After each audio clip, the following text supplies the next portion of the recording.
first just thank you both, Jon, for your art, for your activism, for your connection to humanity, and Adam for bringing this project to fruition. Thank you both.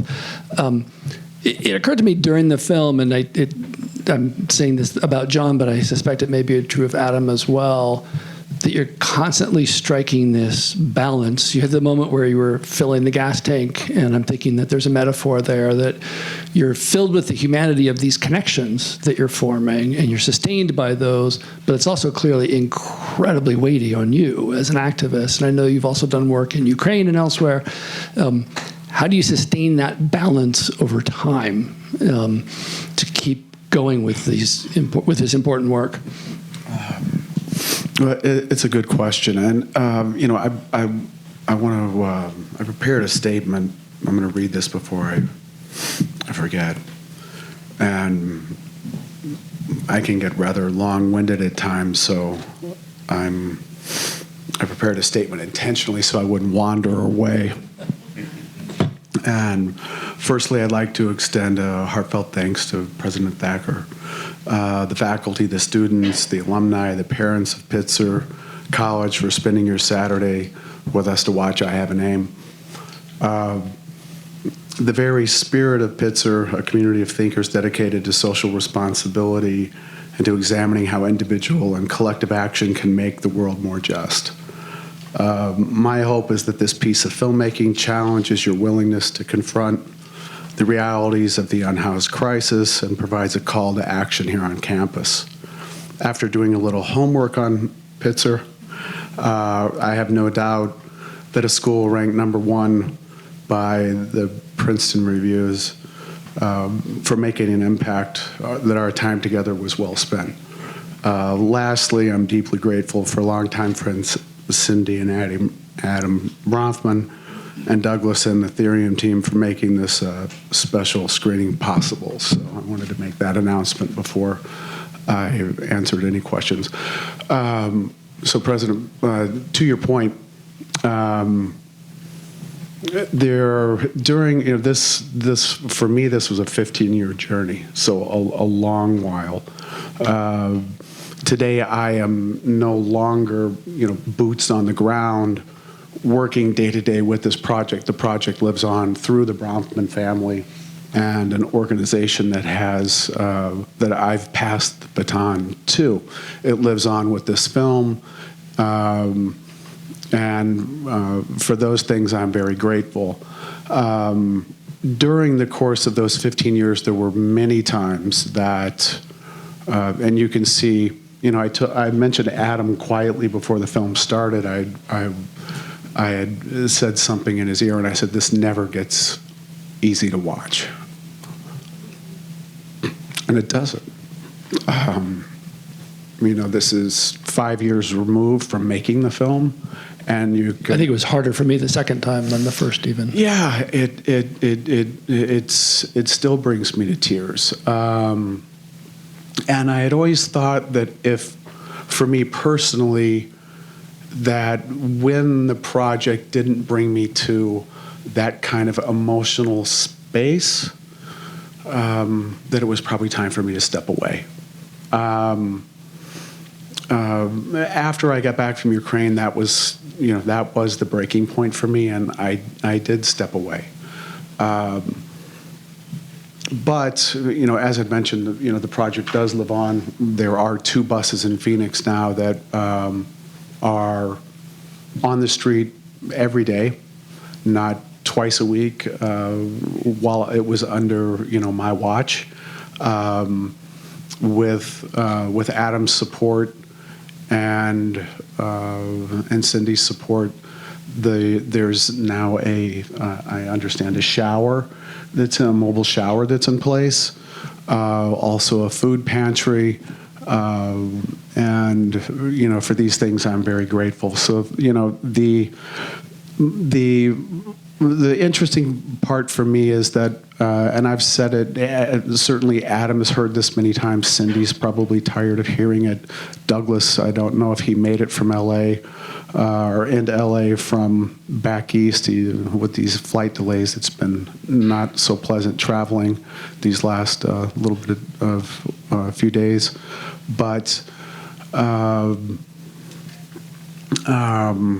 I'm grateful that the project is in a good place and that it's moving forward. I would have never guessed, and this is what I was getting at, as I mentioned that I wander, that I would have never guessed that I'd be sitting here, seeing Derek again.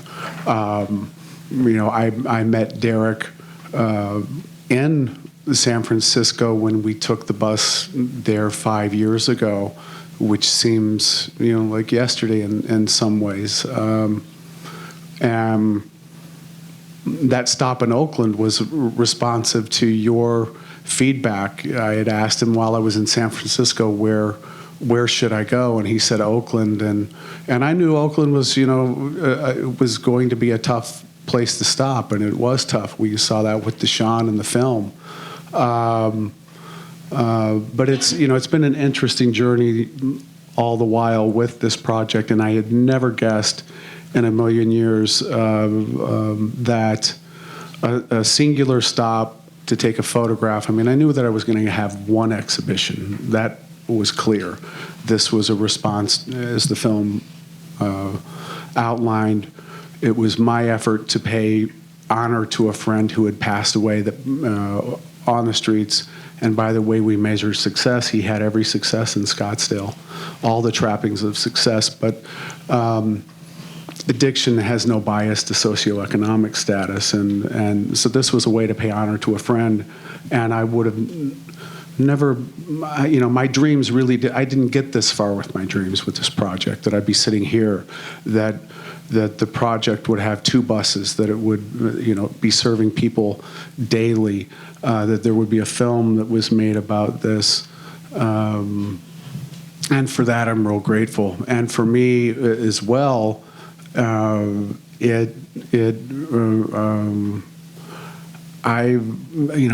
end up making a living now making photographs. So, it changed my life in a very impactful way also. Yeah. Thank you. Adam, how do you sustain this? How do I sustain it? Yeah, this work.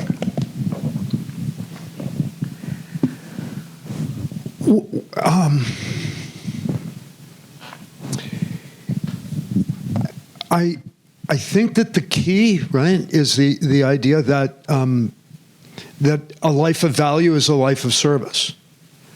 When I'm focused on me and what I need and what I want, my life is diminished, interestingly. And and that doesn't mean that I don't have to be whole in order to go out and into the world. And yet, at the same time, if I'm not serving others, if my life isn't based on the idea of being out there to help other people somehow, then I have a diminished life. I think that's one thing. And yet, this was not planned.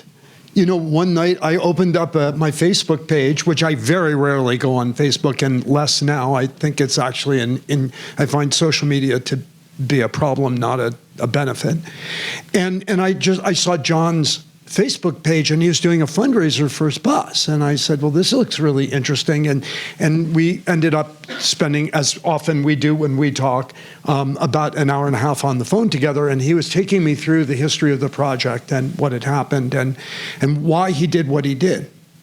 And ultimately got to know him and the project. And then, I had no design. I didn't at that moment. I just said, listen, I want to help. And then I went down and Jon was like, wait, I wanted to get on the bus. Like, I'm going to go get on the bus. And Jon said, you want to get on? Like, no, I don't know about that, right? Like, that's like, this is, we're going to go to Skid Row. Like, I want to get on the bus. And I brought a friend with me who runs an organization in Arizona. And we go out and we have a bunch of water, we have a bunch of hamburgers, and the next thing we know, we're being stopped by law enforcement. And they are threatening to impound the bus and throw us all in jail because we're giving hamburgers and water to people who are hungry and overwhelmingly hot.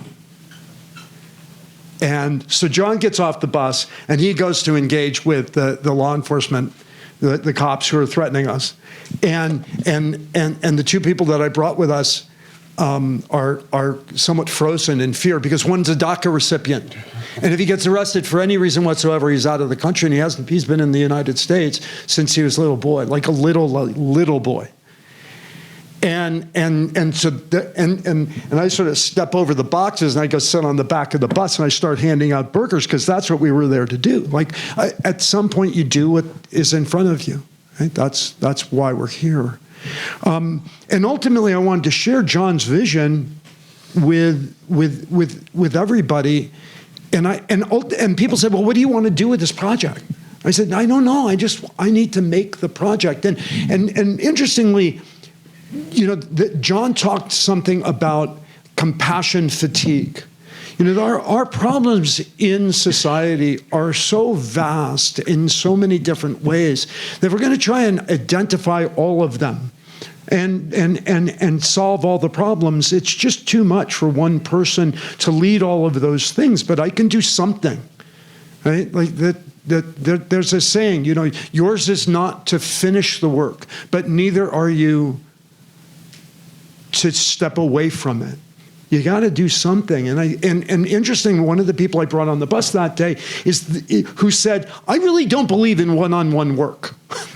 Right? I really don't believe in one-on-one work. His name is Rabbi Shmuley Yanklowitz. He runs Arizona Jews for Justice, among other organizations.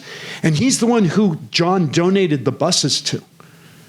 And now from not wanting to do one-on-one work, our buses go out, 5 days a week. Hundreds of people are served every day. So how do you sustain the work? I think, for me, I look for ultimately the next connection that I can have. And people do day-to-day work. For me, this was a project of love to be able to bring this out to other people. And I don't know about anybody else. But I do want to mention that I believe that this documentary works because of the vulnerability that Jon brought to it. To ask someone to be like, will you allow me to see into who you are and into your soul, and will you be so vulnerable that that's hard to do. That's really hard, and to bring that to us and to allow us to share in that so that we can look into ourselves. And as I'm going on, and I apologize, but I do want to say that many, many people who watch this documentary, when they get to the street, when they get to the stop line, right, they actually do put their phone down, put their window down, and they'll say, hey, what's your name? Which oftentimes is more important than the money that I hand out the window. What's your name? My name's Adam. Nice to meet you. And the stories they tell me in the time between the red light and the green light is incredible. Right? That they and our faceless and nameless discarded people have value. If I have value, you have value. Thank you both. I want to make sure we have time for questions from the audience, but I would like to ask you each one more question myself. So I've been a professor my entire career. I'm very impressed by the homework you did on us, Jon. And Adam and I have, of course, been familiar with Pitzer for a long time. And what you found when you looked is absolutely accurate. It's who we are. It's in our DNA. We have some students here. We have a lot of families here. What advice would you two give to students who want to make that kind of difference, who want to get out there, whether it's through your art or your storytelling or direct action or policy work? Somebody wants to step into this space and help. What advice would you give them? Into this particular space? Or any related space? I think it would be, quietly the advice that I gave, really to myself. And I'll tell you how that kind of presented its, that message came to me. This was something that I intended to do for the friend of mine, Bob, that passed away in 2003-ish, if my memory is right. And I sat on this for 4 years. So my advice would be to get up off your rear end and do something, to do anything. And that call to action, for me, it came from another artist who was a painter who had a relationship with Bob, and I was sitting in his art studio in Santa Fe, New Mexico, and I said, I'm going to, and his name is David, and so I'm talking to David, and I said, David, I'm going to use a camera. I'm going to take some photographs. I have, I'd owned a gallery. I'd owned an art magazine for many years, and I said, I've got gallery relationships, and I'm going to do this. And he said, yeah, you've been talking about this for 5 years. And he said, put a camera in your car and take some pictures, get to work. And there really isn't anything that I could say other than that, get busy. Because we can get busy up here, and for 5 years, nothing happened. And then somebody lit a fire under my rear end. So, Well, it was worth the wait for us. Thank you. Adam. Wow, that's a. I think that ultimately, I think that we need to find our passion. And when young students, when teenagers ask me the same question, I don't. Our job, right, is to leave. This is what my father taught me. This is so. He said, my job is to leave the world a better place than you found it. And I'm not in. I could go here and I could go there, and my life could have gone so many different places. There's so many different myriad ways, right, to improve the world, to take yourself and your work. And that doesn't mean, finding your passion and ultimately also finding your compassion. And I think that's really that if I can bring my heart, into a place where it leads me, and I can find compassion and love for other people and act on that. And it comes serendipitously. And I don't think that you should do what I think you should do. I think you should find your way and follow your passion. And the youngest people that I talk to, teenagers, they say, well, what if I get to the end of that road? Like, what if all of a sudden I find when I'm 30 years old, when I'm old and I'm 30 years old, what if that's not my passion anymore? And I said that's fine. Then you'll find a different detour, a different road to walk. Like it's okay. I think that ultimately my goal is not to get people to do some work. My goal through this is ultimately a question about when I didn't know what Jon was going to say. And the last line of the documentary is, and what does that say about us? Like, ultimately, I wanted this to be a question of who am I? What am I? What am I here to do? And if I can ask that question deeply of myself, and I can be authentic in the way I answer that question, I'll be adding to society. And I think that's what Pitzer is all about. And I think that is, and everybody's route is probably circuitous and undefined. I didn't go to Pomona because I knew what I wanted to do. I went to Pomona because I wanted to learn. I wanted to broaden, right, myself. And I. That's great. Thank you. And by the time they did hit 30, they realized they weren't old anymore.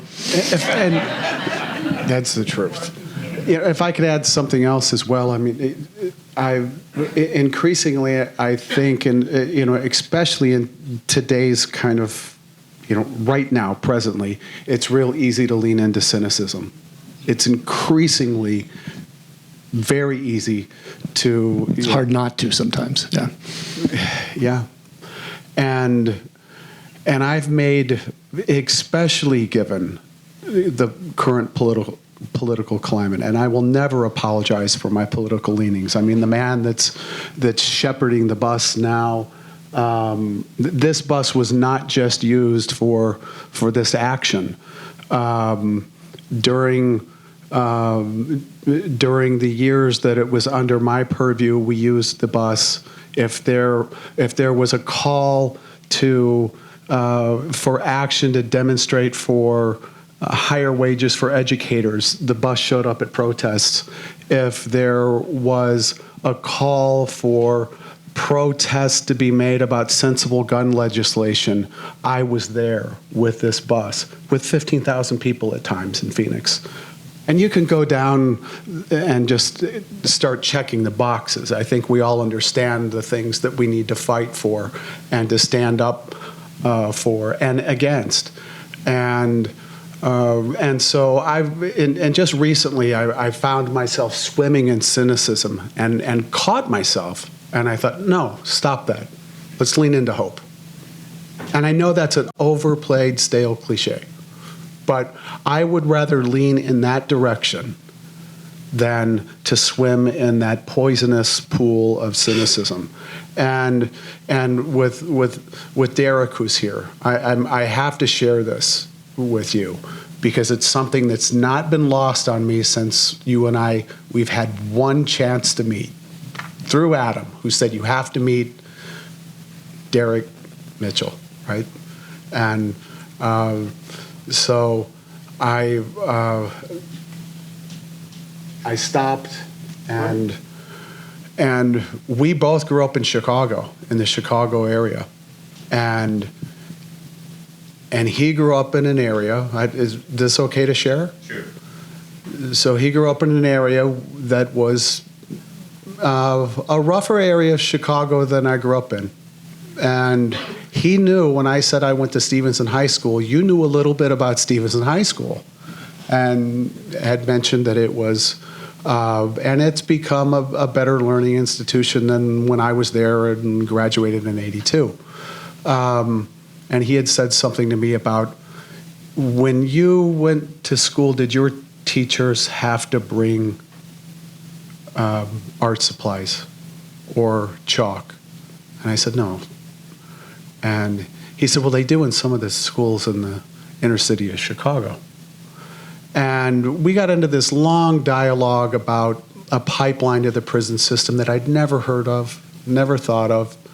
And I realized that there are, so I'm a guy that's feeding people on the street and photographing.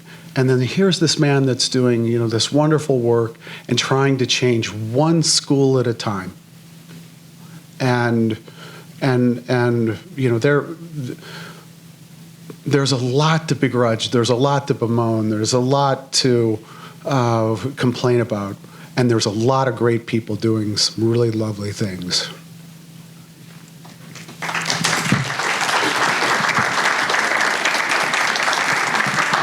Perfect place to end. Thank you both. Thank you for your art, for your activism, for this incredibly moving, powerful film, and maybe if I think about it at the highest level, for the reminder that is about all of us, and there is no them. It is just us. So thank you both.